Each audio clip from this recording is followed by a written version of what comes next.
Chapter 34. And the Lord said unto Moses, Hew thee 2 tables of stone like unto the first, and I will write upon these tables the words that were in the first tables which thou breakest. And be ready in the morning, and come up in the morning unto Mount Sinai, and present thyself there to me in the top of the mount. And no man shall come up with thee, neither let any man be seen throughout all the mount. Neither let the flocks nor herds feed before that mount. And he hewed 2 tables of stone like unto the first, and Moses rose up early in the morning, and went up unto Mount Sinai, as the Lord had commanded him, and took in his hand the 2 tables of stone. And the Lord descended in the cloud, and stood with him there, and proclaimed the name of the Lord.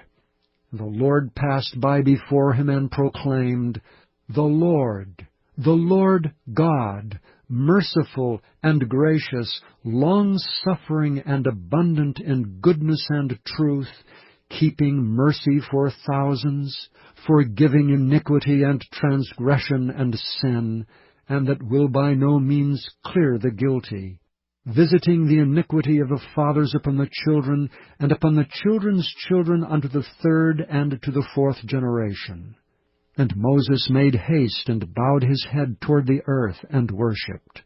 And he said, If now I have found grace in thy sight, O Lord, let my Lord, I pray thee, go among us. For it is a stiff-necked people, and pardon our iniquity and our sin, and take us for thine inheritance. And he said, Behold, I make a covenant. Before all thy people I will do marvels such as have not been done in all the earth nor in any nation, and all the people among which thou art shall see the work of the Lord. For it is a terrible thing that I will do with thee. Observe thou that which I command thee this day. Behold, I will drive out before thee the Amorite, and the Canaanite, and the Hittite, and the Perizzite, and the Hivite, and the Jebusite. Take heed to thyself, lest thou make a covenant with the inhabitants of the land whither thou goest, lest it be for a snare in the midst of thee. But ye shall destroy their altars, break their images, and cut down their groves. For thou shalt worship no other God, for the Lord, whose name is jealous, is a jealous God. Lest thou make a covenant with the inhabitants of the land, and they go a-whoring after their gods, and do sacrifice unto their gods, and one call thee, and thou eat of his sacrifice.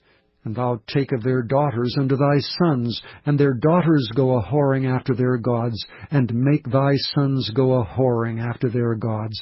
Thou shalt make thee no molten gods. The feast of unleavened bread shalt thou keep. 7 days thou shalt eat unleavened bread, as I commanded thee, in the time of the month Abib. For in the month Abib thou camest out from Egypt. All that openeth the matrix is mine, and every firstling among thy cattle, whether ox or sheep, that is male. But the firstling of an ass thou shalt redeem with a lamb, and if thou redeem him not, then shalt thou break his neck.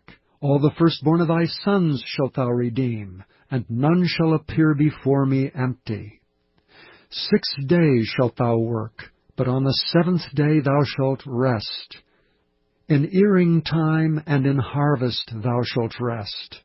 And thou shalt observe the feast of weeks, of the firstfruits of wheat harvest, and the feast of ingathering at the year's end. Thrice in the year shall all your men children appear before the Lord God, the God of Israel. For I will cast out the nations before thee, and enlarge thy borders. Neither shall any man desire thy land when thou shalt go up to appear before the Lord thy God thrice in the year. Thou shalt not offer the blood of my sacrifice with leaven, neither shall the sacrifice of the feast of the Passover be left unto the morning. The first of the firstfruits of thy land shalt thou bring unto the house of the Lord thy God. Thou shalt not see the kid in his mother's milk. And the Lord said unto Moses, Write thou these words, For after the tenor of these words I have made a covenant with thee and with Israel. And he was there with the Lord 40 days and 40 nights. He did neither eat bread nor drink water, and he wrote upon the tables the words of the covenant, the 10 commandments. And it came to pass, when Moses came down from Mount Sinai with the 2 tables of testimony in Moses' hand, when he came down from the mount, that Moses wist not that the skin of his face shone while he talked with him. And when Aaron and all the children of Israel saw Moses, behold, the skin of his face shone, and they were afraid to come nigh him. And Moses called unto them, and Aaron and all the rulers of the congregation returned unto him, and Moses talked with them. And afterward all the children of Israel came nigh, and he gave them in commandment all that the Lord had spoken with him in Mount Sinai. And till Moses had done speaking with them, he put a veil on his face. But when Moses went in before the Lord to speak with him, he took the veil off until he came out. And he came out and spake unto the children of Israel that which he was commanded. And the children of Israel saw the face of Moses, that the skin of Moses' face shone, and Moses put the veil upon his face again, until he went in to speak with him.